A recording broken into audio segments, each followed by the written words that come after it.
हल हेलो दोस्तों, कैसे हैं सब। मैं हिमांशु स्वागत करता हूं आप सबका आपके अपने चैनल कॉमिक वर्ल्ड पर।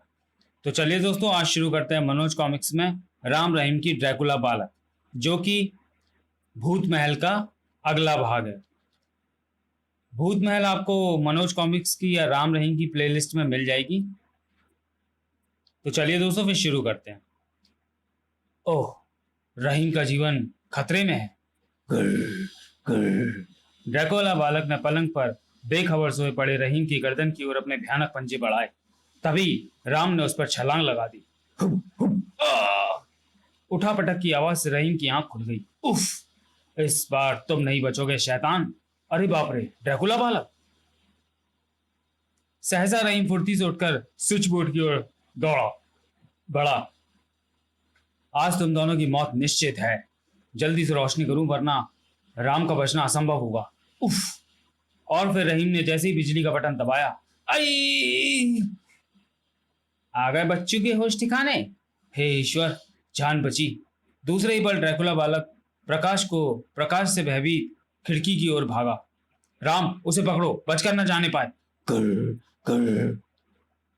राम उसके पीछे लपका, लेकिन चीखने चिल्लाने की आवाज सुनकर राम के माता पिता दौड़े हुए वहां पहुंचे। दरवाजा खोलो राम बेटे, दरवाजा खोलो रहीम, दरवाजा खोलो बच्चों। राम, तुम ठीक तो हो ना? हाँ, तुम दरवाजा खोलो, शायद मम्मी डैडी हैं। रहीम ने दरवाजा खोला। क्या हुआ बेटा? ओह, ये राम को क्या हुआ? ये चीख कैसी थी? डैडी, मैं केवल इतना जानता हूं कि अचानक हमारे कमरे की खिड़की खुली और एक भयानक आकृति का बौना अंदर आया। फिर राम ने सारी घटना विस्तार पूर्वक बताई। ओह, वह अवश्य ड्रैकुला बालक होगा। हमारे बच्चों की जान खतरे में है। हमें पुलिस को फोन करना चाहिए। बेकार है मम्मी, हम अपनी रक्षा स्वयं कर लेंगे। हाँ आंटी, आप हमारी चिंता बिल्कुल ना करें। ठीक है बेटा, लेकिन अपने रिवॉल्वर अब हमेशा अपने साथ रखना। ड्रैकुला बालक का खतरा दिन ब दिन बढ़ता जा रहा है। ऐसे ही करेंगे डैडी, आप आराम कीजिए। कर्नल राघव और राधा देवी के जाने के पश्चात ड्रैकुला बालक हमें मौत की घाट उतारने यहाँ तक भी पहुंच गया। राम, अब क्या होगा? चिंता मत करो, एक ना एक दिन वह हमारे ही हाथों मारा जाएगा। लेकिन अब हमें बहुत ही सतर्क रहने की जरूरत है। फिर कुछ देर बातचीत करते रहने के पश्चात वे दोनों सो गए। उधर भूत महल में यह इंजेक्शन हम मृत इंसान को मांस विहीन करके कंकाल में परिवर्तित कर देगा। फिर मैं इसमें प्राण फूंक कर एक ऐसे जीते जागते मानव कंकाल का निर्माण करूंगा जिसे जीवित इंसानों के समान बोलते चलते और कार्य करते देख दुनिया दंग रह जाएगी। और फिर इंजेक्शन लगाने के कुछ क्षणों पश्चात, हा हा हा हा हा हा, मेरा एक और महान प्रयोग दुनिया में तहलका मचाने के लिए सफल होने जा रहा है। अब इसमें केवल प्राण फूकना है, जीवन पड़ते ही अजय हो जाएगा। दुनिया का एक ऐसा अद्भुत इंसान जिसका मनुष्य क्या, गोला बारूद भी कुछ नहीं बिगाड़ पाएगा। और इसमें प्राण फूकेगी ये मशीन। और फिर शाबाश मेरे फौलादी गुलाम, मैं अजय हूं। मेरे स्वामी, परीक्षा नहीं, आदेश दीजिए। तभी हा हा हा हा हा हा हा, दुनिया को मेरे निर्मित गुलाम का मुकाबला किसी भी प्रकार नहीं कर पाएगी। मैं आ गया स्वामी। ओह, तुम आ गए। देखो देखो दोस्त, मेरा नया प्रयोग सफल रहा। इसी खुशी में आज जी भरकर दावत उड़ा लो। लेकिन आपके लिए एक बुरी खबर है स्वामी। मैं अपने काम में असफल रहा स्वामी। राम रहीम फिर बच गए। खैर, तुम चिंता मत करो, वे दोनों ज्यादा समय तक जिंदा नहीं बचेंगे। उनकी मौत अब ऐसे ही कंकालों द्वारा होगी। तुम मेरे लिए लाशों का प्रबंध करो। मैं कंकालों की एक सेना तैयार करना चाहता हूं ताकि मेरी यह सेना पूरी दुनिया को एक कब्रिस्तान बना सके। लाशों का प्रबंध करने में ये कंकाल भी तुम्हारी सहायता करेंगे। जो आज्ञा मेरे स्वामी। हा हा हा हा हा हा, बदला लूंगा, भयानक बदला। ऐसा बदला कि दुनिया मेरे नाम से कांपेगी। अगले दिन सुबह एक पुलिस दस्ता भूत महल पहुंचा। तुम लोग चारों ओर फैल जाओ। Yes sir. इंस्पेक्टर देव कुछ सिपाहियों को साथ लेकर भूत महल के भीतर प्रविष्ट हुआ। सर, कुत्ते ऊपर की ओर इशारा कर रहे हैं, अवश्य कोई खास बात है। हाँ, चलो देखते हैं। सावधान, शायद कोई खतरा है। चिंता ना करें सर, हम हर खतरे से निपटने के लिए तैयार हैं। यहाँ तो कोई भी नहीं है सर, लेकिन कुत्ते भौंक रहे हैं, बात अवश्य कुछ है। तभी इंस्पेक्टर देव की दृष्टि छत की ओर उठी। अरे वो देखो, अरे ये तो किसी मासूम बच्चे की नुची कुची लाश है। हाँ, न जाने किस अभागी का लाल होगा। सर, कहीं ये बच्चा इंस्पेक्टर शंकर का तो नहीं? जिसका कल रात ड्रैकुला बालक ने अपहरण किया था? कहाँ नहीं जा सकता। राम सिंह, तुम तुरंत बाहर जाकर फोन पर पोस्ट पोस्ट फोटोग्राफ्स को फोटोग्राफर्स को सूचित करो, साथ ही एम्बुलेंस के लिए भी कहना कहना ना भूलना। यस सर, मैं जाता हूँ। सूचना पाते ही फोटोग्राफर्स वहां पहुंच गए। सर, क्या इस बच्चे की हत्या के पीछे भी ड्रैकुला बालक का हाथ होगा? हाँ, ऐसा हो सकता है, लेकिन बिना बिना प्रमाण के हम दावा नहीं कर सकते कि इसकी हत्या भी ड्रैकुला बालक के हाथ हुई होगी। खैर, जब फोटोग्राफर्स अपना काम पूरा कर लें तब तुम लाश उतरवा कर पोस्टमार्टम के लिए भिजवा देना। Yes sir. हवलदार को आवश्यक निर्देश देने के पश्चात इंस्पेक्टर देव आसपास छानबीन करने लगा। अरे, वह सफेद वस्तु क्या है? वह एक सफेद रुमाल था। आर, यानी इस रुमाल के मालिक का नाम रा से शुरू होता है। कौन हो सकता है? इंस्पेक्टर देव ने वह रुमाल शिकारी कुत्तों को सुंघाया। शायद ये रुमाल के मालिक तक पहुंचने में हमारी कुछ मदद करें। रुमाल सूंघने के पश्चात तुरंत कुत्ते बाहर की ओर दौड़े। हवलदार खुशीराम, तुम 2-3 सिपाहियों के साथ मेरे पीछे आओ। Yes sir. फिर जल्दी ही कुत्ते भूत महल से बाहर निकलकर एक और सड़क पर बढ़ने लगे। ये तो फोर्ट स्ट्रीट की ओर जा रहे मालूम पड़ते हैं। कुछ समय पश्चात, सर, ये तो कर्नल राघव की कोठी है। कुत्ते किसी भ्रम में तो नहीं फंसे? मैं भी उलझन में हूँ खुशीराम, लेकिन तहकीकात तो करनी ही पड़ेगी। उस समय राम रहीम अपने माता पिता के साथ नाश्ता कर रहे थे। साहब, पुलिस आपसे मिलना चाहती है। पुलिस? ओह, चलो मैं आता हूँ। Police? Good morning colonel Raghav. Morning inspector, कहिए मैं आपकी क्या सेवा कर सकता हूँ? कारण जानने के लिए राधा देवी के साथ साथ राम रहीम भी वहां पहुंचे। कष्ट के लिए क्षमा चाहता हूँ कर्नल साहब, दरअसल यह रुमाल हमें यहाँ तक खींच लाया। रुमाल? मैं कुछ समझा नहीं इंस्पेक्टर, क्या बात है स्वामी? राम को देखते ही दोनों कुत्ते उस पर झपटे। ये सब क्या बदतमीजी है इंस्पेक्टर? राम, बचो! सॉरी कर्नल, मुझे अफसोस है। आपके पुत्र राम को अभी इसी समय हमारे साथ पुलिस स्टेशन चलना होगा। लेकिन क्यों? क्या जुर्म किया मेरे बेटे ने? राम पर हत्या करने का संदेह है। हत्या? ये कैसे हो सकता है? नहीं। ठहरिए इंस्पेक्टर साहब, क्या आप ये बताने का कष्ट करेंगे कि मैंने किसकी और कहां हत्या की है? आपने एक मासूम बच्चे की हत्या की है और उसकी लाश आपने भूत महल में इसलिए टांग दी ताकि पुलिस इस कांड में भी ड्रैकुला बालक का हाथ समझे। ये आप क्या बक रहे हैं इंस्पेक्टर? इसका क्या सबूत है आपके पास? सबूत है ये रुमाल, जिसके कोने में आपके पुत्र के नाम का पहला अक्षर आर कड़ा हुआ है, जिसे सूंघकर ही कुत्ते यहाँ तक पहुंचे हैं। और आप साक्षी हैं कि इन गूंगे जानवरों ने इस रुमाल के मालिक को पहचानने में कोई भूल नहीं की। लेकिन इंस्पेक्टर साहब, रुमाल के घटनास्थल पर मिलने से यह तो सिद्ध नहीं हो जाता कि भूत महल में मिलने वाले बच्चे की हत्या मैंने ही की होगी। सारे सबूत आपके खिलाफ है मिस्टर राम। बेहतर यही होगा कि आप हमारे साथ पुलिस स्टेशन चलें। बाकी हत्या आपने की है अथवा नहीं, इसका फैसला अदालत करेगी। यदि ऐसी बात है तो मैं आपके साथ चलने के लिए तैयार हूँ। मैं भी साथ चलूंगा। नहीं नहीं, मेरे बेटे को मत ले जाओ। मेरा बेटा खून नहीं कर सकता। मम्मी, आप चिंता ना करें, मैं शीघ्र ही प्रमाणित कर दूंगा कि हत्या मैंने नहीं की। हाँ राधा, धैर्य से काम लो। कानून को अपना कर्तव्य पूरा करने दो। यदि राम वास्तव में निर्दोष है तो कानून उसके साथ पूरा इंसाफ करेगा। जैसे ही वे लोग कोठी से बाहर निकले, हा हा हा हा हा, आखिर फंस ही गया भूत महल के चक्कर में। ओह, ये तो वही पागल बूढ़ा है जो हमें भूत महल के गेट पर मिला था। फिर इससे पहले कि राम रहीम उस बूढ़े को रोकने की कोशिश करते, बूढ़ा हंसता हुआ वहां से भाग निकला। हा हा हा, कोई नहीं बचेगा, कोई नहीं बचेगा, भूत महल में जाने वाला कोई नहीं बचेगा। कौन था ये? क्या तुम उसे जानते हो? नहीं, कोई पागल लगता है। राम ने जानबूझकर ही असलियत छुपाई रखी। इंस्पेक्टर देव राम रहीम को लेकर पुलिस स्टेशन पहुंचा।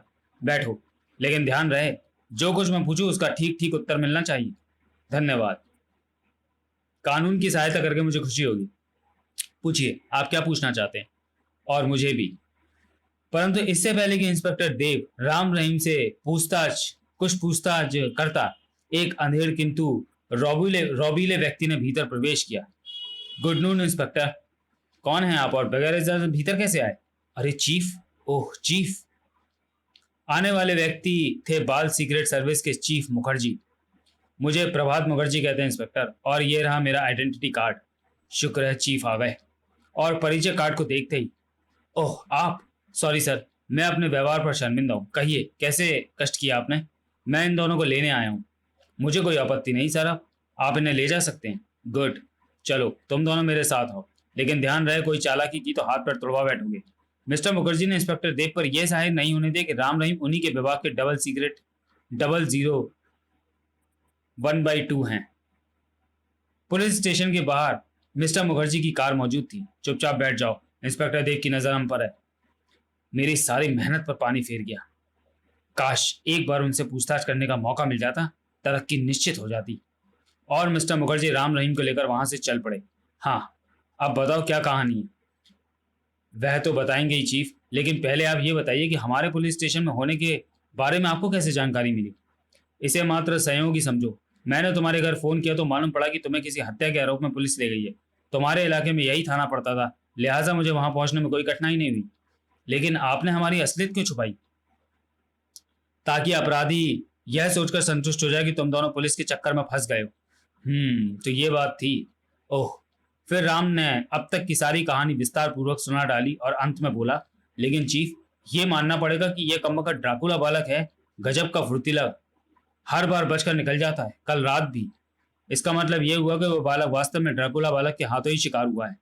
बातचीत के दौरान ही कार सीक्रेट सर्विस के हेडक्वार्टर में कब प्रविष्ट हुई, इसका उन्हें ध्यान ही नहीं रहा। बिल्कुल चीफ, इसमें शक की कोई गुंजाइश नहीं। हम भूत महल गए थे और वहां से साफ बचकर निकल आए थे। तभी शायद वह हमें अपने लिए खतरा समझ कल रात हमें खत्म करने आया था। संयोग से हम बच गए, वरना। तब एक बात स्पष्ट है कि ड्रैकुला वाला भूत महल में ही रहता है और प्रकाश उसके लिए असहनीय है। मेरे विचार से अब तुम दोनों को बहुत ही सावधान रहने की आवश्यकता है। ड्रैकुला बालक दोबारा भी तुम पर आक्रमण कर सकता है। जी हाँ, आप ठीक कहते हैं। जल्दी ही वे इमारत के भीतर एक सुंदर साजे सजाए ऑफिस में पहुंचे। आप हमें यहाँ क्यों ले आए चीफ? बैठो, अभी मालूम हो जाएगा। चीफ मुखर्जी ने एक तरफ रखी अलमारी खोली। मैं तुम्हें एक विशेष चीज देने यहाँ लाया हूँ। पता नहीं क्या चीज देना चाहते हैं। वे तो उसमें से कपड़े निकाल रहे हैं। चीफ मुखर्जी ने अलमारी से 2 जोड़ी कपड़ों के निकाले। यह बुलेट प्रूफ कपड़े हैं। इन्हें पहनने के पश्चात ना तो तुम पर गोलियां ही असर करेंगी और ना ही ड्रैकुला बालक की कील जैसे नाखून व शरीर के कांटे ही तुम्हारा कुछ बिगाड़ सकेंगे। निसंदेह चीफ, ये कपड़े हमारे लिए बहुत ही उपयोगी सिद्ध होंगे। वाह। अब ये केस तुम दोनों के सुपुर्द है राम। तुम्हें ड्रैकुला वाला के आतंक को जल्द से जल्द खत्म करना है। लेकिन यह हत्या का मामला, मेरी गिरफ्तारी के बारे में आप उच्चाधिकारियों को क्या जवाब देंगे? उसकी तुम चिंता ना करो। सब कुछ मुझ पर छोड़ दो और निश्चिंता से अपना काम करो। ओके चीफ, हमें इजाजत दीजिए। उधर लगभग आधी रात को कब्रिस्तान में काले रंग की एक बड़ी सी गाड़ी आकर रुकी। जल्दी उतरो। गाड़ी से कुछ भूत प्रेतों जैसे सफेद पोश और ड्रैकुला बालक बाहर निकले। भीतर पहुंचो और सभी ताजी गड़ी लाशों को खोद निकालो, जल्दी। जो आ गया। सफेद पोश कंकालों ने द्वार खोला। द्वार खुलने की आवाज सुनकर भीतर बैठा चौकीदार चौंका। कौन हो सकता है? शायद फिर कोई नया मुर्दा। फिर टॉर्च संभालकर चौकीदार द्वार की ओर बढ़ा। तभी कौन? भूत! सफेद पोशों ने जैसे ही अपने भयानक हाथ चौकीदार की गर्दन की ओर बढ़ाए, भयभीत चौकीदार ने भागना चाहा। नहीं, बचाओ!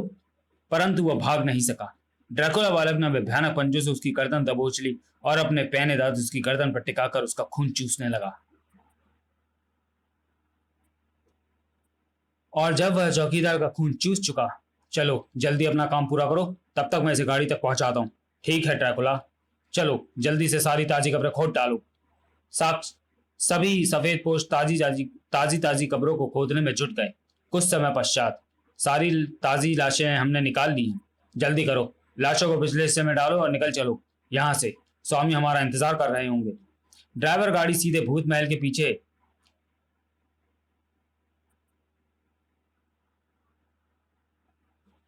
भूत महल के पिछले हिस्से की ओर ले चलो। हम सुरंग के रास्ते भूत महल में प्रविष्ट होंगे। सामने से जाने में खतरा हो सकता है। जो आज्ञा ड्रैकुला। जल्दी ही गाड़ी भूत महल के पिछवाड़े के जंगल में जाकर रुकी और मेरे पीछे आओ। भूत महल तक पहुंचने का दूसरा गुप्त रास्ता। चले आओ। अंतिम व्यक्ति नीचे उतरने के बाद द्वार बंद कर दे। जब वे लोग सुरंग के रास्ते भूत महल के एक अंडरग्राउंड तहखाने में पहुंचे। मुर्दा ले आए? शाबाश। अब ये मेरी कंकाल सेना में शामिल हो जाएंगे। उसके बाद